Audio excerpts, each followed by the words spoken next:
ईडा और एना को, जो कि अपने पेरेंट्स के साथ में नई सिटी में जा रहे थे क्योंकि उनके डैड की न्यू जॉब लग गई थी। अब हम एना के बारे में जानते हैं, जो कि एक ऑटिस्टिक लड़की होती है और वो कुछ भी बोल नहीं पाती थी। इवन चीखना, चिल्लाना और पेन एक्सप्रेस करना भी नहीं जानती थी। ईडा एना को बहुत जोर से पिंच करती है ताकि उसका रिएक्शन ले सके, लेकिन एना कोई भी रिएक्शन दे नहीं पाती और ऐसा वो थ्रू आउट द मूवी करती रहती है। खैर, वो लोग न्यू घर में शिफ्ट होते हैं और पेरेंट्स अपना काम करने लगते हैं, घर में सामान रखते हैं और ईडा एना खेलने लगती है। अगले सीन में ईडा बाहर घूमने जाती है और उसको एक बेन नाम का लड़का मिलता है। बेन ईडा से बात करता है और उसके साथ में खेलने लगता है और वो ईडा को बताता है कि उसने एक स्लिंग शॉट बनाया है। बेन अब ईडा से कोई हल्की चीज जैसे कि बॉटल कैप को फेंकने का बोलता है और बेन उस कैप को बिना छुए ही दूर फेंक देता है, जो कि ईडा को मैजिक लगता है और वो इससे काफी इम्प्रेस्ड हो जाती है। एंड आप यहाँ पर वर्ड सुनिए कि वो इम्प्रेस्ड हो जाती है, ना कि शॉक हो जाती है, जिसका रीजन हम थोड़ी देर में जानेंगे। खैर, अगले सीन में ईडा बाहर से खेलकर घर के अंदर आती है और उसकी माँ घर पर एना को सब कुछ सिखा रही थी, उसका ख्याल रख रही थी। तभी ईडा देखती है कि उसके पास में एक टूटा हुआ कांच पड़ा हुआ है और वो उस कांच को उठाकर एना के शूज में डाल देती है।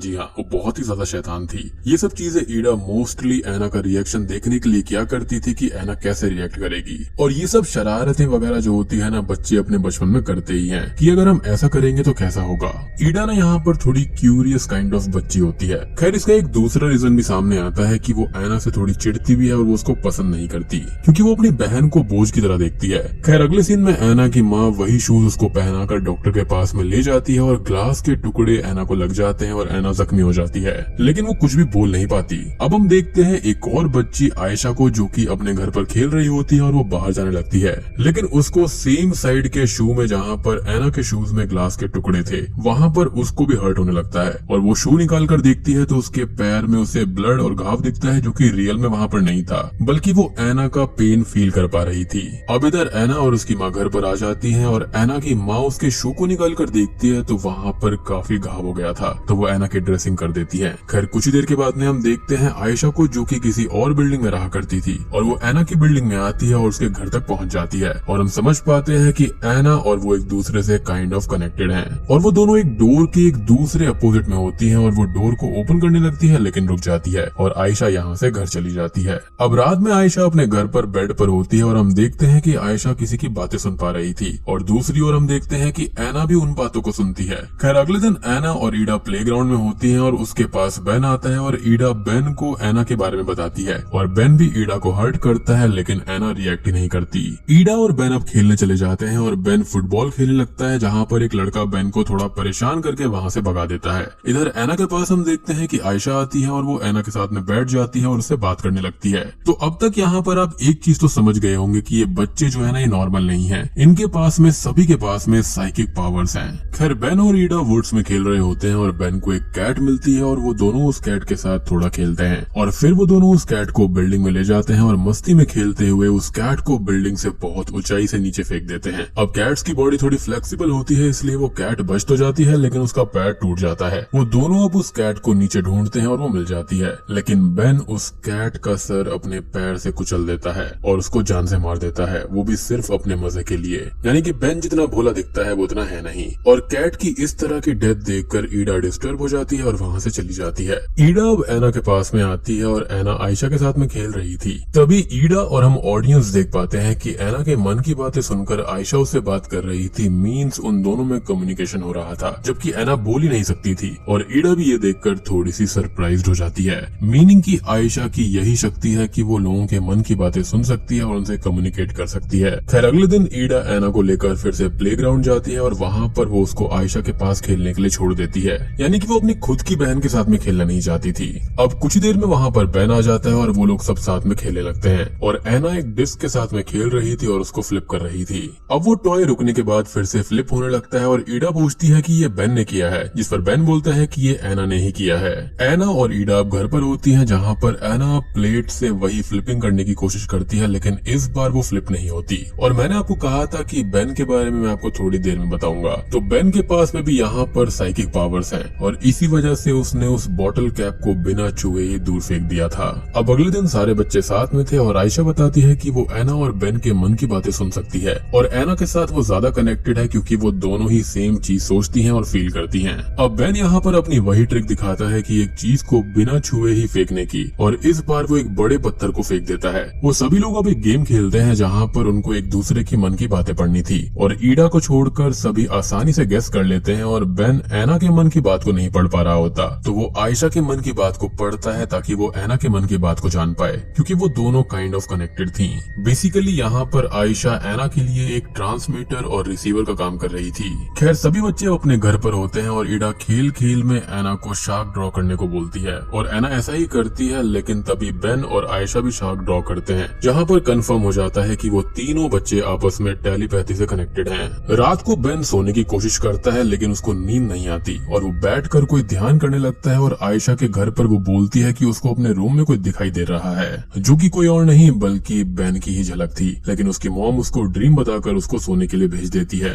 अब अगले दिन सभी बच्चे वुड्स में खेल रहे थे कि तभी आयशा, एना और ईडा बेन के साथ में थोड़ा सा मजाक करती हैं, जिससे बेन उन पर गुस्सा होकर आयशा पर अपनी पावर से अटैक करके उसको दूर फेंक देता है और एना की ओर भी पत्थर फेंकता है अपनी पावर से। एना आयशा को देखकर बेन के सामने आ जाती है और उसको रोक देती है और बेन एना की पावर्स को फील करके डर जाता है। अब बेन और एना दोनों ही अपनी पावर्स पर ध्यान लगाते हैं, जहाँ पर दोनों की ही पावर्स आसपास की चीजों को कंट्रोल करने की थी और हम उनके आसपास की चीजों को उनकी पावर से इफेक्ट होते हुए देखते हैं और उनकी पावर मर्ज होकर एक पेड़ को बीच से तोड़ देती है। बेन और ईडा उसको छेड़ने लगते हैं, लेकिन तभी आयशा उनको रोकती है और बेन पर गुस्सा करती है, जिससे बेन वहाँ से चला जाता है। अब ईडा, एना और आयशा घर पर आ रही होती है और ईडा बोलती है कि एना को दर्द फील नहीं होता, जिस पर आयशा बोलती है कि उसको हर चीज फील होती है और वो उसको अपने अंदर ही एक्सप्रेस करती है, लाइक रोना, गुस्सा करना, खुश होना इत्यादि, और वो अपनी कंडीशन की वजह से इन चीजों को शो नहीं कर पाती है। आयशा अब एना से बुलवाने की कोशिश करती है और उन दोनों की शक्तियां मिलकर एना थोड़ा थोड़ा बोलने लगती है। एना और ईडा अब घर आ जाती हैं और उसकी माँ ये देखती है कि एना को चोट लगी हुई थी और वो ईडा से पूछती है कि आखिर हुआ क्या है, जिस पर वो ये बोलती है कि एना चलते चलते गिर गई थी, लेकिन उनकी माँ ये बोलती है कि ये चोट गिरने से नहीं लगी है।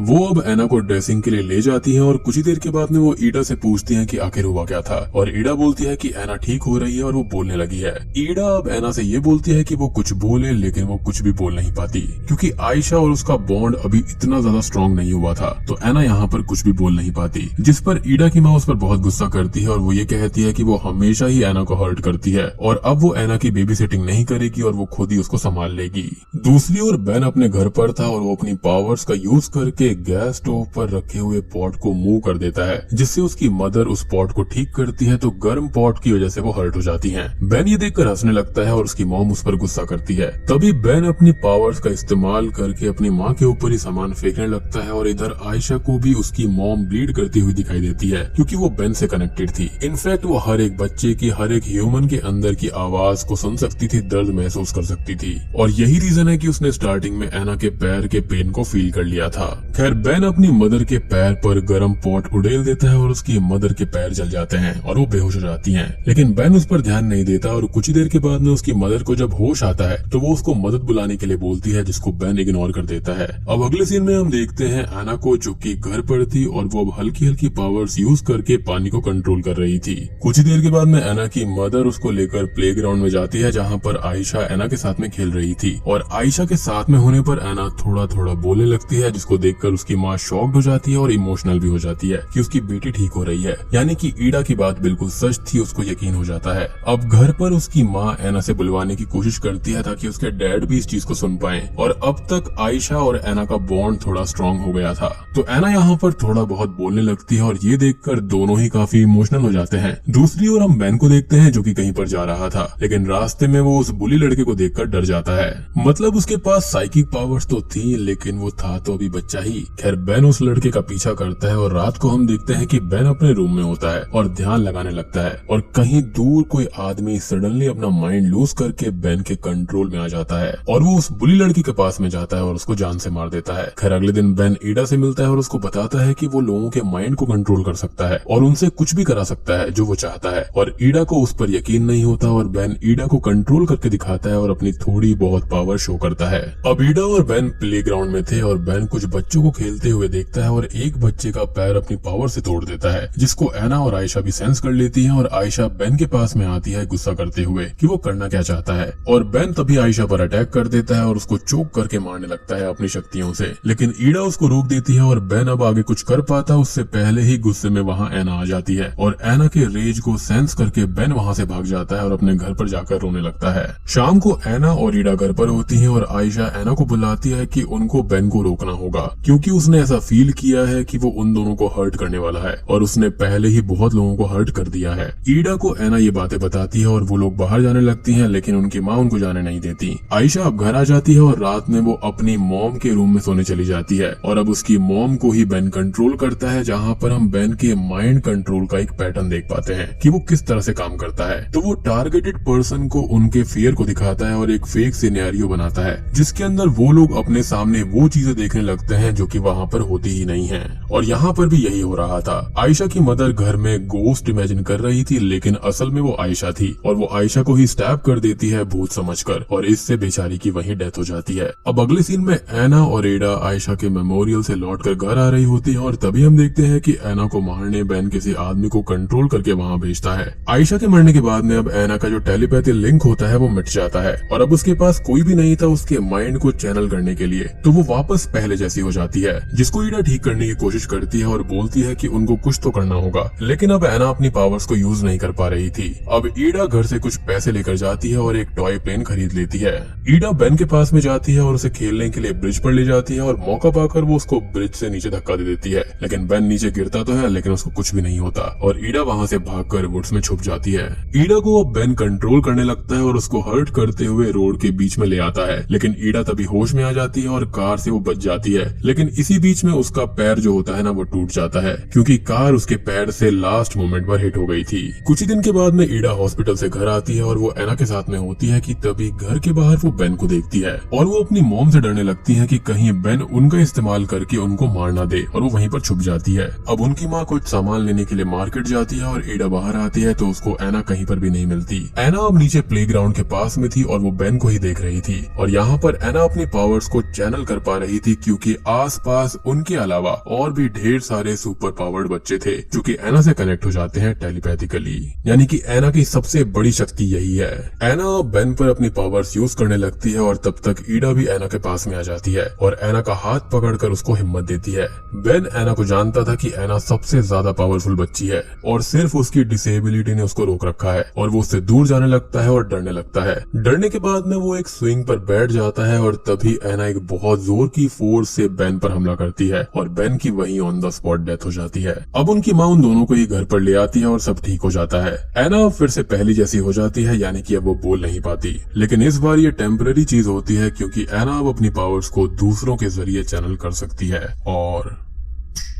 बूम, ये मूवी यहीं पर खत्म हो जाती है। तो दोस्तों ये थी द इनोसेंट्स मूवी की कहानी। अब बात करें कि इसका असली मतलब है क्या, तो मूवी मेरे ख्याल से यहाँ पर समाज के ऊपर कमेंट करती है कि जो बच्चे या फिर जो लोग स्ट्रांग होते हैं वो अपने से छोटों को या फिर अपने से कमजोर को दबाते रहते हैं, और ठीक इस मूवी के अंदर भी ऐसा ही हो रहा था। एक और चीज की अगर आपके पास में कोई डिसेबिलिटी है या फिर आप स्पेशल चाइल्ड हैं तो लोग आपका मजाक बनाते हैं, आपके साथ में अच्छा बिहेव नहीं करते। इनफैक्ट आपके खुद के रिश्तेदार लोग भी ऐसा कर सकते हैं, इनफैक्ट सगे भाई बहन, कजन्स या फिर कोई भी। और बात करें इस मूवी के अंदर इनोसेंट की, तो मेरे ख्याल से सिर्फ आयशा थी जो कि इनोसेंट थी, क्योंकि उसके पास में सिर्फ दूसरों की फीलिंग्स को अपने अंदर फील करने की शक्ति थी और उसने कभी भी किसी को मारने के बारे में नहीं सोचा। और सबसे ज्यादा खतरनाक जो था वो बेन था, क्योंकि उसने लिटरली लोगों के मर्डर किए थे। तो दोस्तों ये